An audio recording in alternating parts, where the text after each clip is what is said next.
বন্ধুরা, এই কাহিনীটি কেলি নামের একটা মেয়েকে নিয়ে, যে কিনা তার বান্ধবীর সাথে পর্বত আরোহণ করতে আসছিল। কিন্তু এখানে 4টা ছেলে তার পিছু করে, কারণ ওরা কেলিকে খুন করে তার কাছে থাকা ক্যামেরা নিতে চায়। মেয়েটি তাদের হাত থেকে বাঁচার জন্য 10,000 ফিট উঁচু পাহাড়ে উঠতে থাকে। পিছন পিছন ছেলেগুলোও চলে আসে। কিন্তু কি আছে ওই ক্যামেরার ভিতর? আর শেষ পর্যন্ত মেয়েটি কি তার জীবন বাঁচাতে পারবে, নাকি পাহাড় থেকে পড়ে মারা যাবে? এই সবকিছুই জানতে শেষ পর্যন্ত আমার সাথেই থাকুন।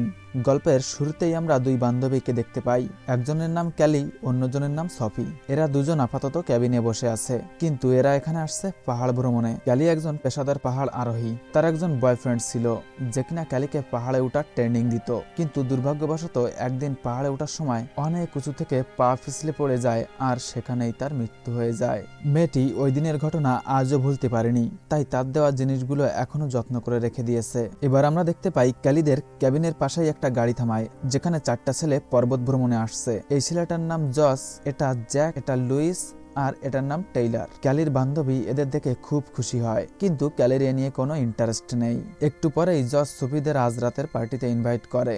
এবার সে বন্ধুদের সাথে কি যেন একটা আলোচনা করতে করতে একজনের গায়ে হাত উঠায়। তার মানে আমরা বুঝতে পারি জশের ব্যবহার তেমন একটা ভালো নয়। এদিকে সফি ক্যালিকে খুব অনুরোধ করে পার্টিতে যাওয়ার জন্য। ক্যালিও রাজি হয়ে যায়। রাতে তারা যখন এক জায়গায় হয়, সবাই মোটামুটি মদ পান করে। জশ তাদের ইমপ্রেস করার জন্য বলে, আমার এই ঘড়িটা খুব দামি, এটাতে সব সময় আমার লোকেশন অ্যাক্টিভ থাকে, আর যখনই আমরা বিপদে পড়ব এই বাটনটি টিপ দেওয়ার সাথে সাথেই রেস্কিউ টিমদের কাছে কল চলে যাবে। সফি আর কেমন জানি জশকে একটু ভালো লাগে, আর তাদের সবার সাথে মন খুলে কথা বলতে থাকে। কিন্তু ক্যালির নিয়ে কোনো ইন্টারেস্ট নেই। কিছুক্ষণ পরে সে বলে, আমার যাওয়ার সময় হয়ে গেছে, আমি চলে যাচ্ছি। কিন্তু তখন জস তার হাত ধরে বলে, আরে এত ব্যস্ত কিসের, আর কিছু সময় থেকে যাও না। কিন্তু ক্যালির সব ভালো লাগে না, তাই পাশ থেকে একটা বন্ধু বলে, ভাই ও যদি যেতে চায় তাহলে বাধা দিও না। ক্যালি যখন কেবিনে চলে আসে, তার বয়ফ্রেন্ডের কথা খুব মনে পড়ে। তখন তাদের কিছু ভিডিও দেখে, আর চোখ দিয়ে পানি বেরিয়ে আসে। একটু পরেই সে আস্তে আস্তে ওখানে ঘুমিয়ে পড়ে। এদিকে সফি মদ পান করতে করতে তার আর হুঁশ থাকে না। বলে, আমি একটু জঙ্গলের ভিতর যাচ্ছি পি করতে। যশও তার পিছন পিছন চলে যায়, আর সুযোগ বুঝে মেয়েটির সাথে জোর করতে থাকে। তাই মেয়েটি খুব চিল্লাচিল্লি করে, আর সাথে সাথেই জসের বন্ধুরা এসে সফিকে বাঁচিয়ে দেয়। কিন্তু এতে জসের খুব রাগ হয়ে যায়। এদিকে সফি খুব ভয় পেয়ে যায়, আর জঙ্গলের ভিতর দিয়েই পালাতে থাকে। 4 বন্ধু ভাবে মেয়েটি যদি পুলিশকে কল করে দেয় তাহলে খুব খারাপ হতে পারে। তারা সফিকে খুঁজতে খুঁজতে এক পর্যায়ে ধরে ফেলে। তারপর জস রাগের বশে মেয়েটিকে ঘুষি মারে, কিন্তু দুর্ভাগ্যবশত তার পা পিছলে পাহাড়ের নিচে পড়ে যায়, আর কষ্টে জোরে জোরে চিৎকার করতে থাকে। সফির চিৎকার শুনে ক্যালির ঘুম ভেঙে যায়। সে তার ক্যামেরা নিয়ে গিয়ে দেখে ওখানে কেউ নেই। এদিকে জস ও তার বন্ধুরা সফির কাছে পৌঁছে যায়, দেখে সে জীবিত আছে, আর বলছে, দয়া করে আমাকে বাঁচাও। তাই ওর ভিতরে একজন পুলিশকে ফোন করতে যায়, কারণ তারা ভালো লোক। তখনই জস তার হাত থেকে ফোনটা নিয়ে ছুঁড়ে ফেলে দেয়। বলে, তুমি কি পাগল হয়ে গেছো নাকি? পুলিশ সত্য জানতে পারলে আমাদের কমপক্ষে 14 বছরের জেল হয়ে যাবে। তখন একটা বন্ধু বলে, আমরা পুলিশদের বলবো এটা একটা দুর্ঘটনা। কিন্তু জস রাজি হয় না, বলে, আমি এই ভুল করতে পারবো না। এসব বলার পর পাথর দিয়ে মেয়েটির মাথা ছাতু করে দেয়। তাই মেয়েটি ওখানেই মারা যায়।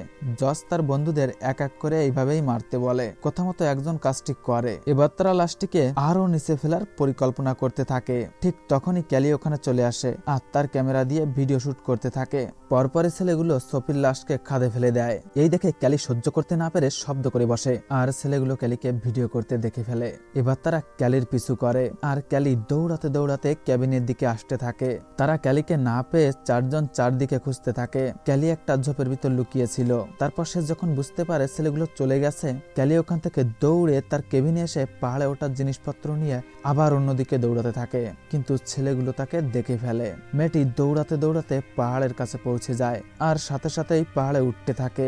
পিছন পিছন টেইলার নামের ছেলেটা উঠে যায়, আর তাকে ধরার চেষ্টা করে। তখন নিচ থেকে জজ বলে, আরো তাড়াতাড়ি যাও টেইলার, ওই মেয়েটি যেন পালাতে না পারে। কিছুক্ষণ পরে ছেলেটি ক্যালির ব্যাগ ধরে ফেলে, আর ক্যামেরা গিয়ে পড়ে পাথরের কিনারায়। ছেলেটি যখন আবারও ব্যাগ ধরার চেষ্টা করে, ক্যালির ব্যাগ থেকে কিছু দড়ি আর সাথে টেইলারও নিচে পড়ে যায়। কিন্তু ভাগ্য ভালো ছেলেটি পড়তে পড়তে বেঁচে যায়। এই সুযোগে ক্যালি তার ক্যামেরা নিয়ে আবার উপরে উঠতে থাকে। কিন্তু কিছুক্ষণ পর আবার ছেলেটি খুব কষ্টে ক্যালি পর্যন্ত পৌঁছে যায়। তাই মেয়েটি রাগ করে লাথি মারে, আর টেইলারের হাত ফসকে একেবারে সোজা এসে নিচে পড়ে। এতে সে মারাত্মকভাবে আহত হয়ে যায়, তার পা ভেঙে হাড় বেরিয়ে আসে। ছেলেটি ব্যথায় চিৎকার করতে থাকে, তাই তারা ওকে উঠিয়ে কেবিনে নিয়ে আসে।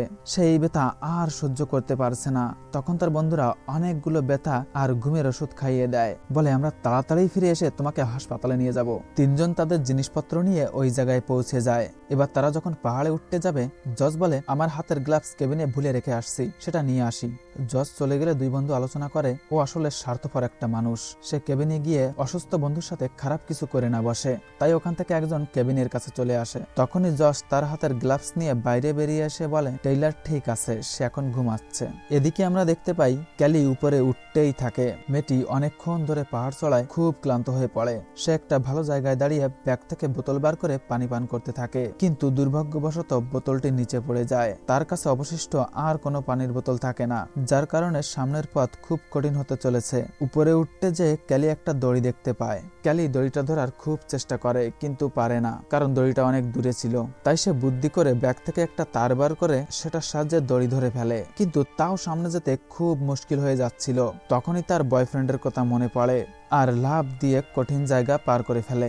সামান্য উপরেই একটা তাঁবু ঝুলানো থাকে। ক্যালি খুব কষ্টে ওই পর্যন্ত পৌঁছাতে সক্ষম হয়। এবার মনে হচ্ছে সে একটা সুরক্ষিত জায়গায় আছে, কিন্তু দুর্ভাগ্যবশত কিছুক্ষণ পরই ছেলেগুলো একটা শর্টকাট রাস্তা ধরে পাহাড়ের উপরে চলে আসে। তার ঠিক নিচেই ছিল ক্যালি, কিন্তু মেয়েটির কাছে যাওয়া খুব কঠিন।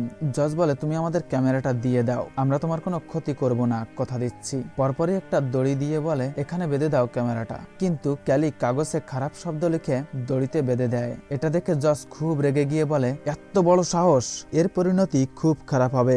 ক্যালি খুব বিপদের মুখে আছে, কারণ সে এখান থেকে উপরে উঠতে পারছে না, আবার নিচেও নামতে পারছে না। এদিকে তার খাবার পানিও শেষ। এভাবেই আস্তে আস্তে রাত হয়ে যায়। তাই মেয়েটি যেন তেন ভাবে তাঁবু ঠিক করে ওর ভিতরেই বিশ্রাম নিতে থাকে। একটু পরেই জজ তার উপর প্রস্তাব করে দেয় আর বলে আজ রাতের মতো ঘুমিয়ে নাও, কাল তোমার ব্যবস্থা করব। ক্যালি মনে করে যাক, একটু নিশ্চিন্তে বিশ্রাম তো নিতে পারবো। কিন্তু এদিকে শয়তানগুলো দড়িতে ভারী একটা ব্যাগ বেঁধে তাঁবুর উপর ফেলতে থাকে। এভাবেই কয়েকবার ফেলতে ফেলতে তাঁবুর ব্যালেন্স হারিয়ে যায় আর ক্যালি পড়তে পড়তে বেঁচে যায়, কিন্তু তাও তার হাত সরে যায় আর কোনোভাবে ব্যাগ ধরে ঝুলে থাকে। এই দেখে জজ ব্যাগের দড়িটা কেটে দেয়, কিন্তু সৌভাগ্যবশত ক্যালি পাথর ধরে বসে আর অনেক কষ্টে সুরক্ষিত জায়গায় ফিরে আসে। তবে সে খুব ক্লান্ত হয়ে পড়ে, তাই আস্তে আস্তে আবার তাঁবু ঠিক করে আর তার ভিতর শুয়ে বিশ্রাম নিতে থাকে। মাত্র তার ঘুম আসছিল, ঠিক তখনই একটা ছেলে তাঁবুর উপর চাকু মেরে ভিতরে চলে আসে আর ক্যালিকে খুব মারতে থাকে। তাকে নিচে ফেলার হুমকি দিয়ে বলে ক্যামেরা কোথায়, ক্যামেরা কোথায়? ক্যালি বাঁচার জন্য বলে ব্যাগের ভিতর আছে।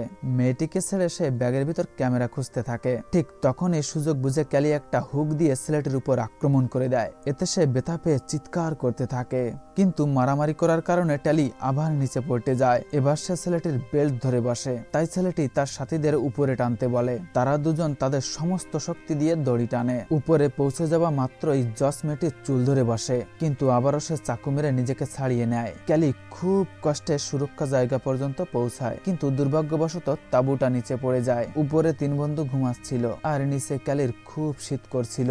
সে খুব মুশকিলে পড়েছে। একটা কথা আছে না, পানিতে কুমির আর ডাঙায় বাঘ, যেদিকে যাবেন সেদিকেই বিপদ। মেয়েটির ঠিক তেমনই অবস্থা হয়েছে, না পারছে উপরে উঠতে, না পারছে নিচে নামতে। আর এখানে প্রচুর ঠান্ডা, যা সহ্য করার মতো নয়।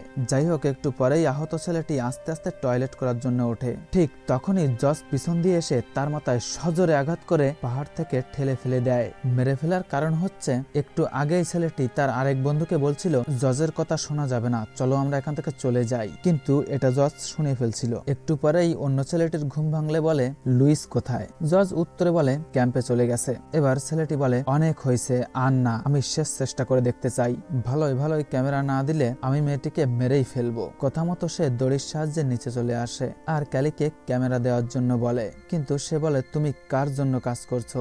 জানো জজ কি করছে? লুইস কেবিনে যায়নি, আমার চোখের সামনে দিয়েই ওকে পড়তে দেখছি। আমার মনে হচ্ছে জজ তোমাকেও না মেরে ফেলে। এসব শুনে ছেলেটির কেমন যেন লেগে ওঠে, কিন্তু তাও ক্যালির কথা বিশ্বাস করে না। ক্যালি আবারও খুব চেষ্টা করে বিশ্বাস করানোর জন্য। তাই ছেলেটি বলে, আচ্ছা ঠিক আছে, তুমি আমাকে ক্যামেরা দাও, কিন্তু ওর মেমোরি কার্ড তোমার কাছেই রাখো। ক্যালি মেমোরি কার্ড বার করে ক্যামেরাটা দিয়ে দেয়। উপরে এসে ছেলেটি জজের কাছে ক্যামেরা দিলে সেটা চেক করে দেখে এতে মেমোরি কার্ড নেই। তাই খুব রেগে গিয়ে বলে, তুই নিচে গিয়ে মেয়েটির সাথে কি প্ল্যান করেছিস বল আমাকে। এভাবেই এক কথায় দুই কথায় তারা মারামারি শুরু করে দেয়। শেষ পর্যন্ত জজ ওই ছেলেটিকে হাতুড়ি দিয়ে খুব খারাপ ভাবে মারে আর পাথরে ঘা দিয়ে তার মাথা ফাটিয়ে ফেলে। তারপর ছেলেটির হাত পা বেঁধে গায়ে মদ ঢেলে আগুন লাগিয়ে দেয়। সে খুব চিৎকার করে, কিন্তু জজ তাকে দড়ির সাহায্যে ক্যালির সামনে ঝুলিয়ে দেয়। ছেলেটি মৃত্যু যন্ত্রণায় ছটফট করতে থাকে।